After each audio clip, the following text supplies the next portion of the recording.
주님께 영광. 다시 사신 주 사망 권세 모두 이기시었네. 흰 옷 입은 천사 돌을 옮겼고 누우셨던 곳은 비어 있었네.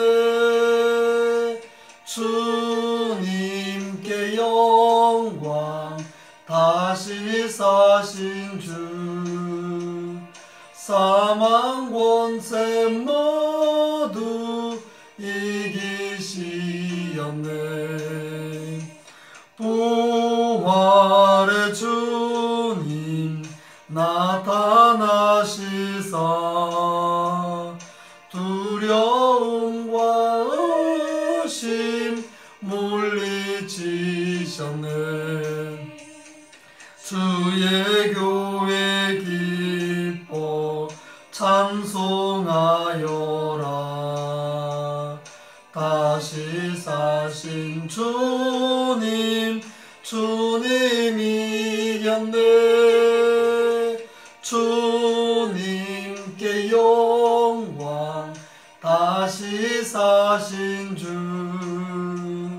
사망 권세 모두 이기시었네.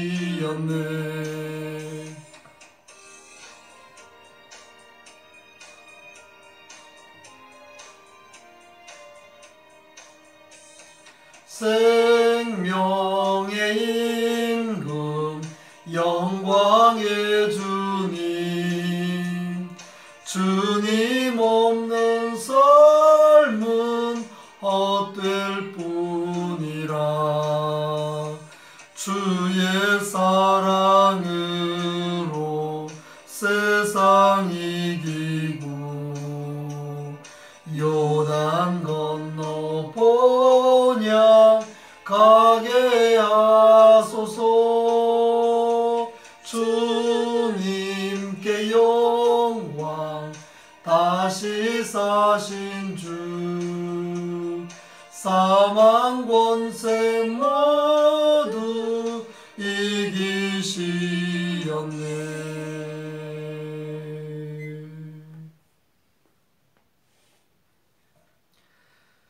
다시 사신 주 예수 그리스도를 찬양합니다.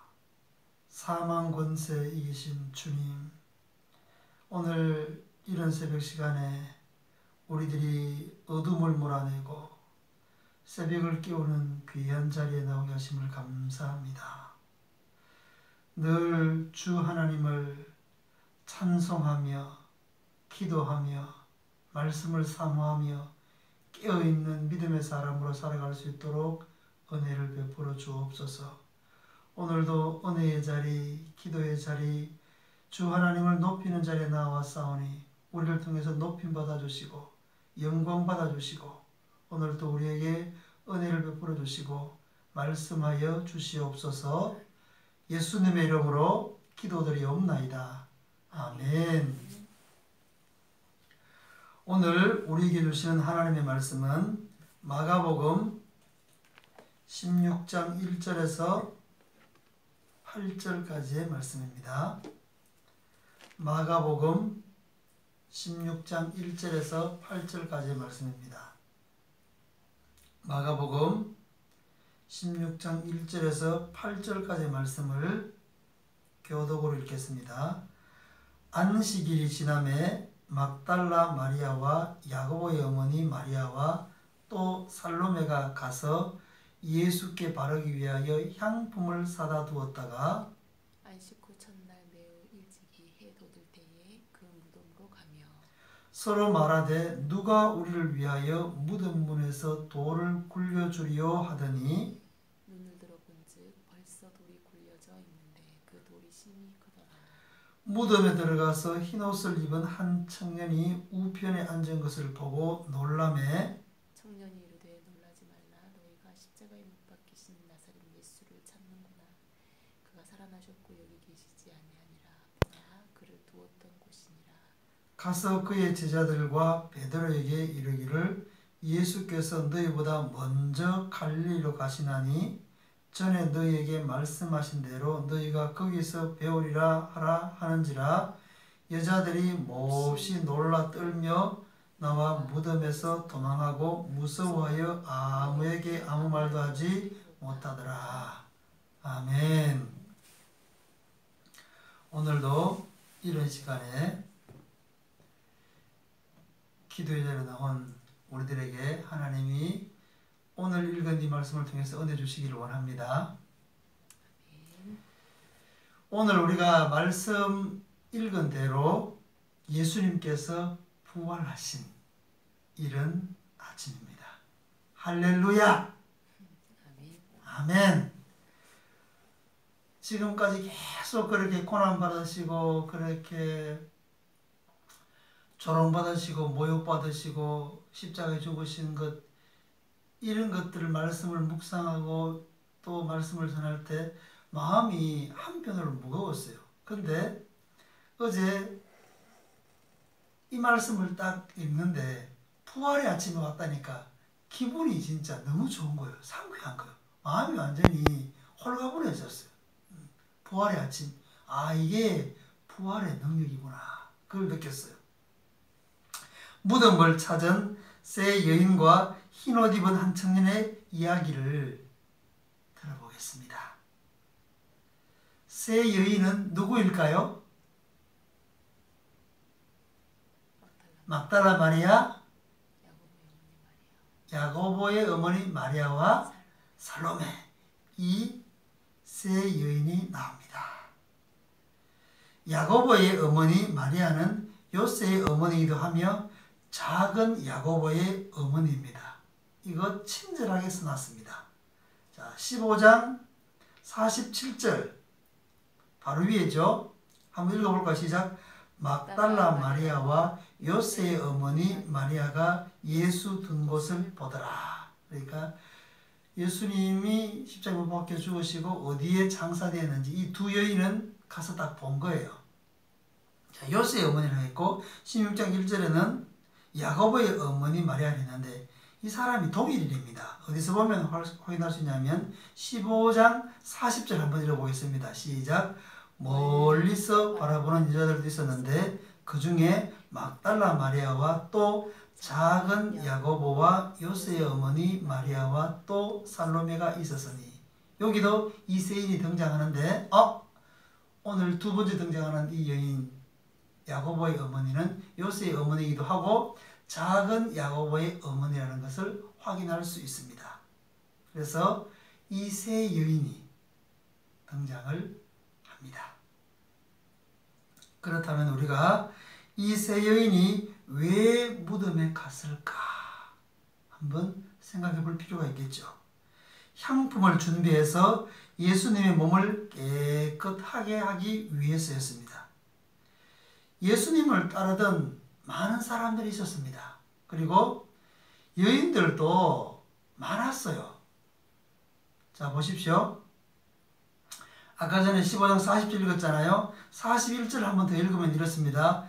이들은 예수께서 갈릴리에 계실 때에 따르며 섬기던 자들이요 또 이외에 예수와 함께 예루살렘에 올라온 여자들도 많이 있었더라.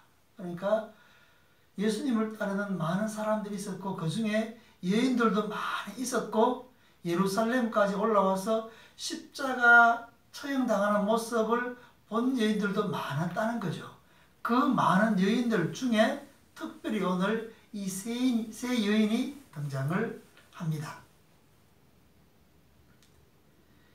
이 세 여인이 무덤으로 향했습니다. 제자들은 다 도망갔고 함께 올라왔던 다른 여인들은 지금 예루살렘에 머물고 있습니다.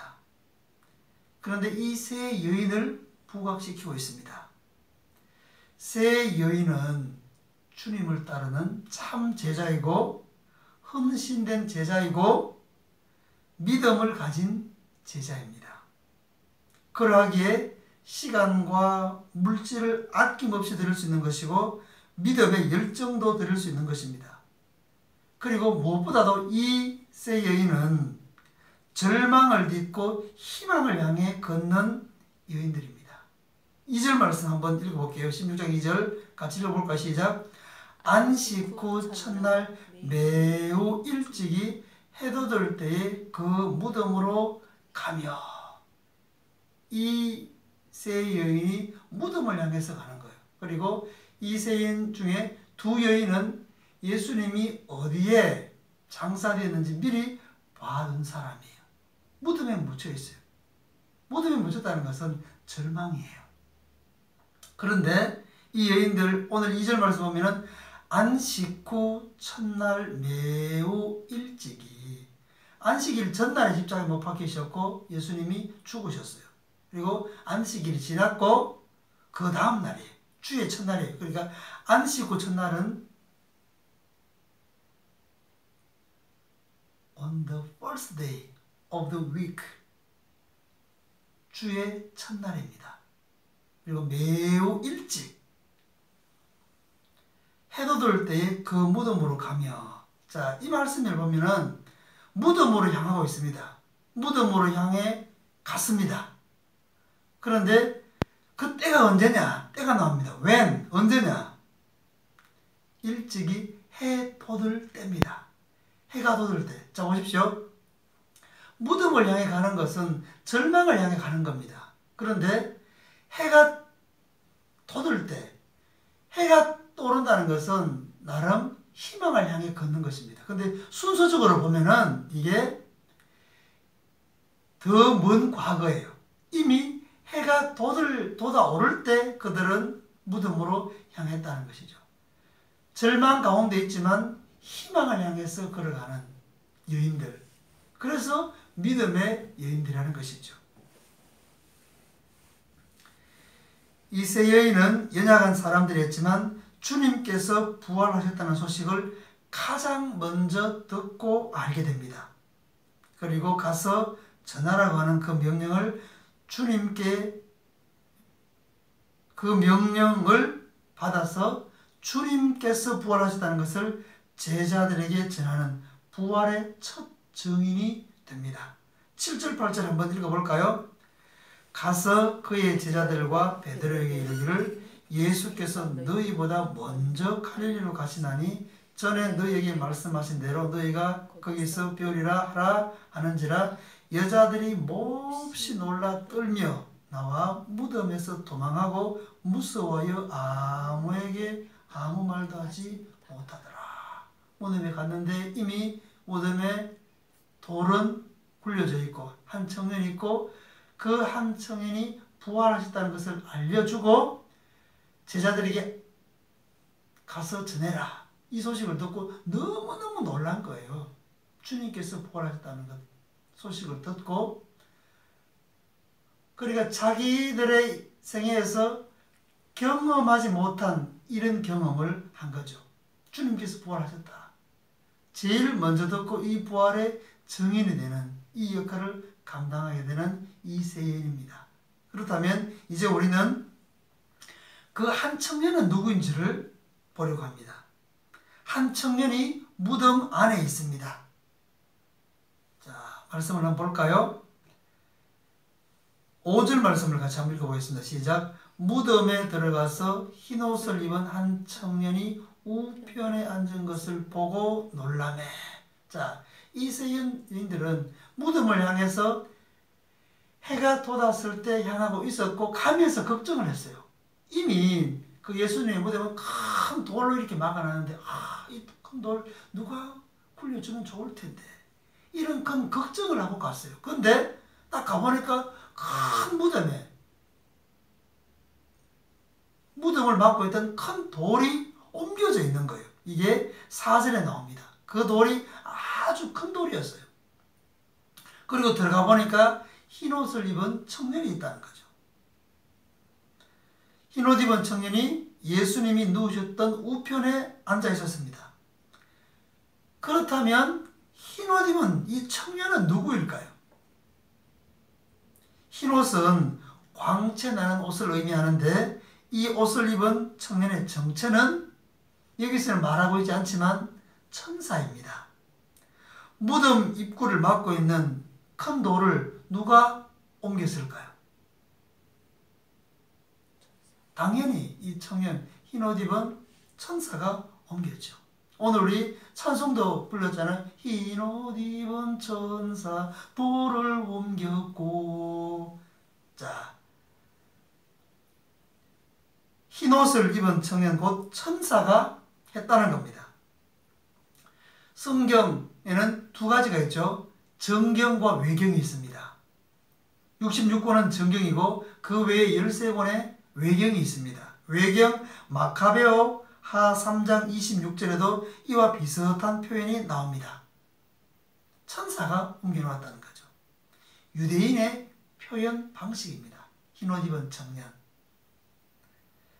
이 청년이 새 여인에게 하는 첫 마디는 그가 살아나셨고 여기 계시지 아니하니라입니다. 그가 살아나셨고 여기 계시지 아니하니라. 여러분, 세상에 어찌 이런 일이 일어날 수 있는 것일까요? TV 프로그램 제가 가끔씩 보는 건데 세상에 어찌 이런 일이 그런 내용들이 방송됩니다. 보면서 가끔씩 어떻게 세상에 이런 일이 있지 하면서 놀라기도 하는데 한번 생각해 보세요. 세상에 어찌 죽은 사람이 살아나는 일이 있을까? 어찌 세상에 이런 일이 일어났을까? 그가 살아나셨고 여기 계시지 아니하니라. 이것은 세상에 어찌 이런 일입니다. 사람이 죽었다가 살아나는 일은 아주 드문 일입니다. 들려오는 이야기도 있어요. 죽은 줄 알았는데 살아났다는 사람들의 이야기는 있습니다. 그런데 진짜로 죽었는데 그것도 십자가에 못 박혀 죽었고 무덤에 묻혔는데 사흘 후에 다시 살아난 이야기는 전무후무한 이야기입니다. 그리고 나중에 그렇게 살아나셔가지고 40일 동안 함께 있었다는 이 이야기는 세상에 없는 이야기입니다. 그렇다면 누가 이런 일을 할 수 있는 것일까요? 사람으로서 할 수 있는 일은 아닙니다. 사람으로서는 impossible, 불가능합니다. 그러나 하나님으로서는 가능합니다. 하나님만이 하실 수 있는 일입니다. 3일 동안 죽었다가 살아나라고 한다면 여러분은 그렇게 하실 수 있겠습니까? 3일 동안 죽었다가 살아나라. 제가 이 말씀을 곰곰이 생각하고 내 자신에게 적용시켜 봤거든요. 이렇게 한번 질문해 보죠. 하나님이 우리에게 3일 동안 죽어 있으면 3일 후에 내가 살릴 것이니 그때 살아나라고 하신다면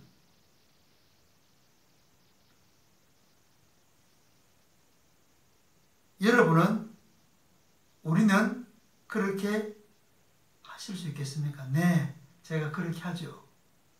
이렇게 할 수 있겠어요? 3일 동안 죽어 있으면 내가 살릴 것이니 그렇게 해. 그렇게 하면 네, 제가 그렇게 하죠. 이게 될까요? 뭐 하나님이 하시라고 하면 못할 것도 없지요. 이렇게 말할 수도 있겠지만 그런데 우리가 이 의미를 조금 더 깊이 생각해서